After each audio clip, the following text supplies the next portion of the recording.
Welcome to the Sharkpreneur podcast with Kevin Harrington and Seth Greene.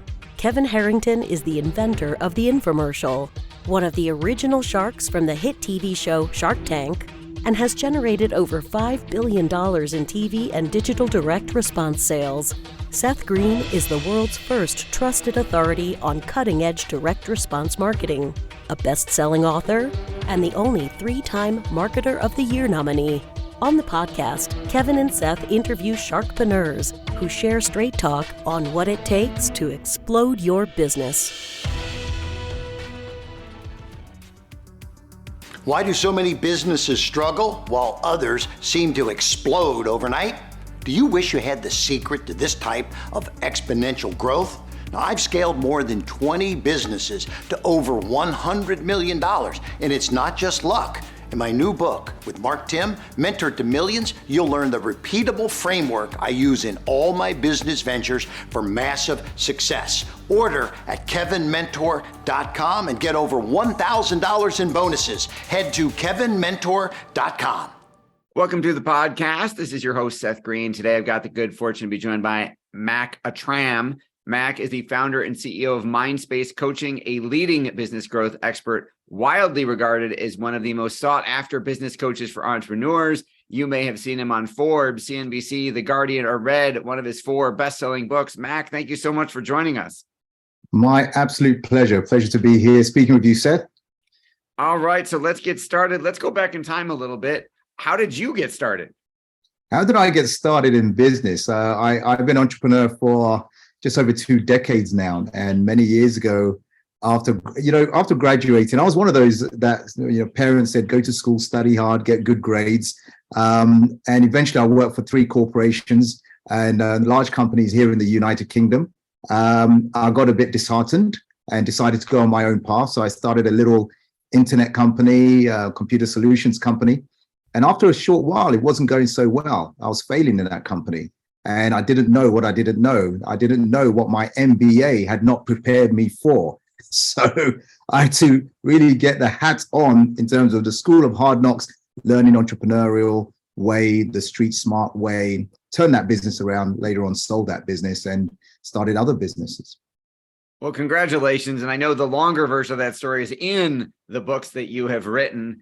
Absolutely. Talk a little bit about how MindSpace was born. Yeah, so MindSpace came out of my struggles as an entrepreneur in my first business, trying to figure things out and not knowing what I didn't know. And my business was failing purely because of inability to manage finances, manage people. People were a big headache in terms of what was going on with that.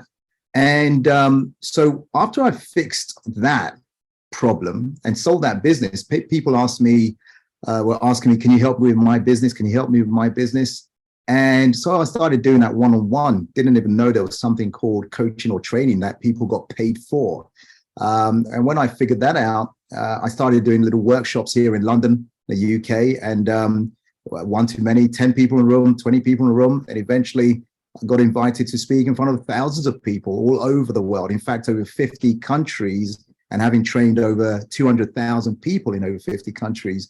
And so that's how MindSpace was born. And we are there to help small business owners to build a profitable business designed to create wealth, not just designed to create income, but to create a real tangible asset for wealth.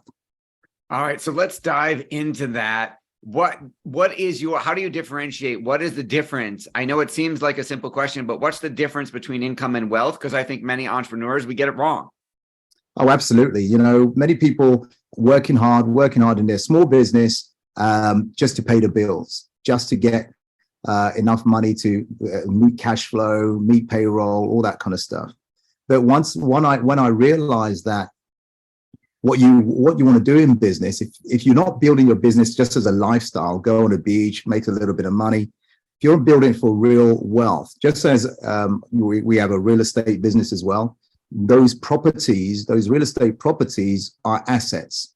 And so what we teach our clients is to build their business as an asset. And that asset means that if it's systemized and the right processes in place and the right team is in place and everything's working well the way you've designed it, if you were to step away for a month, something happens to you, God forsake, you're in hospital for 3 months, the business runs without you. And not many small business owners can say that, because I've spoken all over the world. I've worked with so many that they fall into fear that my business relies on me. If I'm not there, I don't get paid. The business doesn't exist. And so the asset being, so one way I put it is that wealth is what you have when you're not relying on income.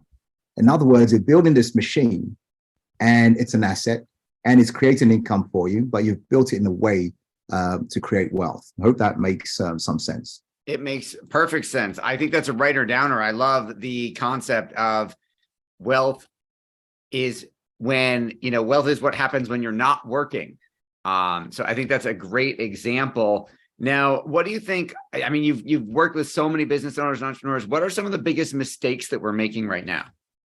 Fantastic. When I wrote one of my books, Face It and Fix It, and I published that in 2016, June 2016.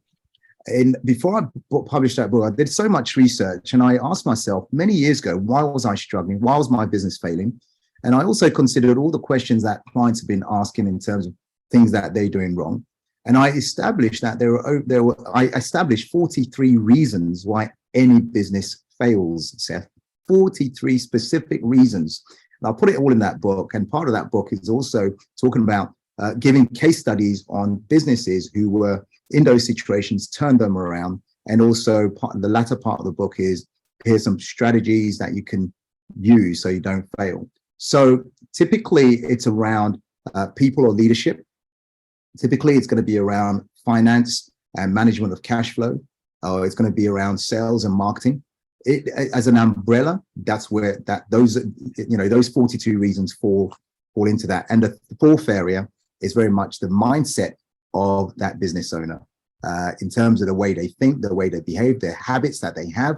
And one of my mentors, I remember him saying many years ago, was that your business can only grow to the extent that you grow. So if you want to grow a better business, you want to build a business for wealth, that means you've got to think differently. So if you are the one doing everything, you're not building for wealth. But if you can start designing your business that, let me put the right people in the right place, following the right systems, eventually if I have to step back, I can still get paid. If I have to sell the business, I make more money when I sell my business rather than when I'm working in it every day. That makes a lot of sense. Now, obviously, we want folks to go get the books, but I'm going to ask you to spill a tiny bit of the secret sauce. Let's talk about, let's go in reverse order, because I think you kind of did it in reverse import. You did the biggest for the last. So what are some of the mistakes? I love you got to make yourself a bigger, better container to have a bigger, better business. So what are some of the most common mindset mistakes we make? Oh, good question. The biggest mindset mistakes people make, I suppose if I go back to, I love Robert Kiyosaki's book called Cash Flow Quadrant. And if you're an entrepreneur, if you haven't read Cash Flow Quadrant or Rich Dad Poor Dad, I highly recommend reading it.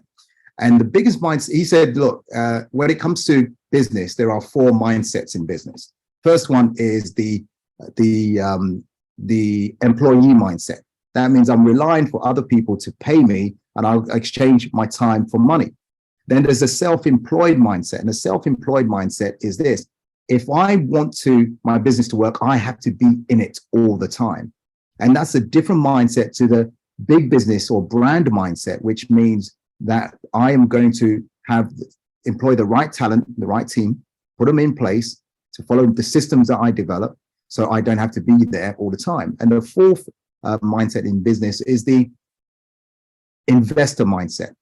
In other words, I'm going to invest in this business for a return on my investment. I want dividends, I want earnings, I want to make money out of this investment, whether it's real estate business or other businesses So when we talk about the big business mindset, we're talking about someone who's willing to take the risk, to trust their team that they put in place and stop micromanaging and managing and leading them rather than managing every minutiae of work that they do. That makes a lot of sense. I think it was interesting that you mentioned cash flow management as one of the 4 pillars, 4 umbrellas that some of those 41 mistakes fall into.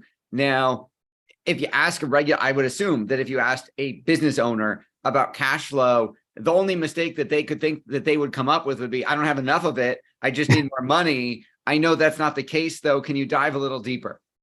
Yeah, absolutely. When it comes to cash flow, depending on your business, there are things that are affecting your cash flow. I'll give you a couple of stories. One story, it was a client of ours. When she came on board, when we assessed her business, she says, I've got no money. Every month I'm struggling.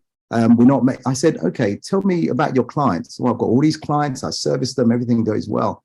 Okay. And so tell me, so you invoice them? Yes, I invoice them. When do you invoice them? When I get round to it. I said, are you kidding me? I said, what do you mean? She said, well, I've got all these 11 invoices I've got to do. It's about a month old, but I will get round to it as soon as I get a moment. Right there, she had over $100,000 sitting right there, right? So that's cash flow. So if she says she's got no money, but the cash is actually in the invoices. So what we taught her was to do what? Get an assistant in, a bookkeeper in to do the invoices for you. So it doesn't have to be you trying to find a Saturday to do that. So that now cash is flowing in. Other clients we've had have been sitting on inventory in their stock warehouse that's not selling. If it's not selling, provide a discount special offer.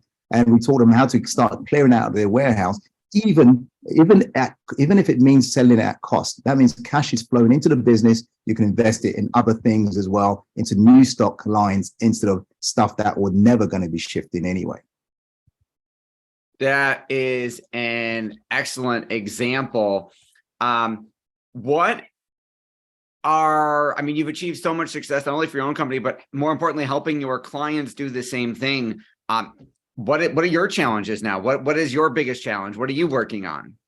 What I'm working on, we continue growing. I have several businesses that we are working on. And the biggest challenge I've found is really finding and keeping the right talent. Keeping them is not too bad, but finding the right talent who believe in what we're doing as an organization, who are willing to follow our mission. And our mission is very clear. Our mission is to support, empower, and educate small business owners to create a better lifestyle and create more wealth. So if they believe in that mission and they're willing to work with us, we can serve more people. We're on a mission right now our vision, Seth, our vision is to serve and help more than 1 million small business owners around the world to improve their business, make more money, create wealth, so they can look after their families and enjoy their life. Because at the end of the day, your business should be serving you, not the other way around. That is absolutely, I think so many of us feel like slaves to our business where we're working for it as opposed to having it work for us. And I know you've got incredible resources on helping us with that. Talk a little bit about the books. Right, very good. So my first book, I don't know if it's on my screen, if maybe people listen on a podcast. The first one's called The Inspired Warriors Code, which very much is it's a personal development book on how to change your habits, how to live a more fulfilled life in your business as well. And it's really 7 universal principles that release your unique greatness. I believe everyone has greatness inside of them. So it's a personal development book. The second one I published is called The Power of Masterminding. It's really how to collaborate with other people so you can create better results than you could trying to figure it out on your own. The third book I released was, as I said, 2016 June, was Face It and Fix It. And that's really how to turn around your struggling business and make more money. And my latest book, released in 2020 when I couldn't travel anywhere, it's called The Millionaire Moment. And The Millionaire Moment is really about my rags to riches story. There was a time, I told you, as I was struggling in my first business, I found myself in over 100 grand in debt, struggling, trying to figure things out, and managed to turn all that around. And within some years have gone by now, and turning that 100 grand debt into multi-millions, becoming a multi-millionaire. How did I do that? And a lot of it is around how people think about money. How do you think about wealth? So that book, the subtitle is How Our Thoughts Shape Our Financial Destiny. That is awesome. And for our folks watching or listening, where can they go to get the books and learn more about you?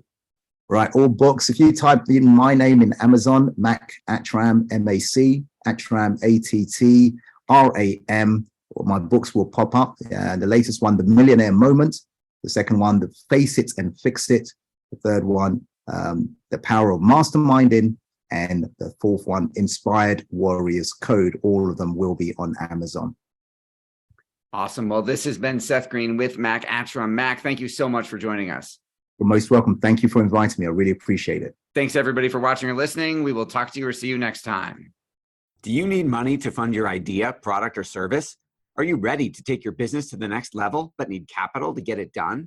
Kevin Harrington has heard more than 50,000 pitches and knows how to help you make the perfect pitch to get the funding for your entrepreneurial dream.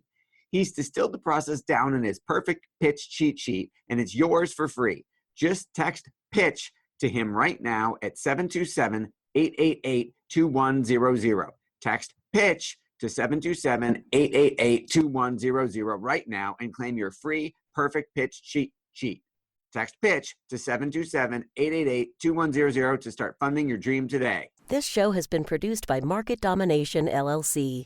To discover how you can have your own show completely done for you and turn it into a real published book and become the authority in your marketplace, go to www.marketdominationllc.com/podcast offer.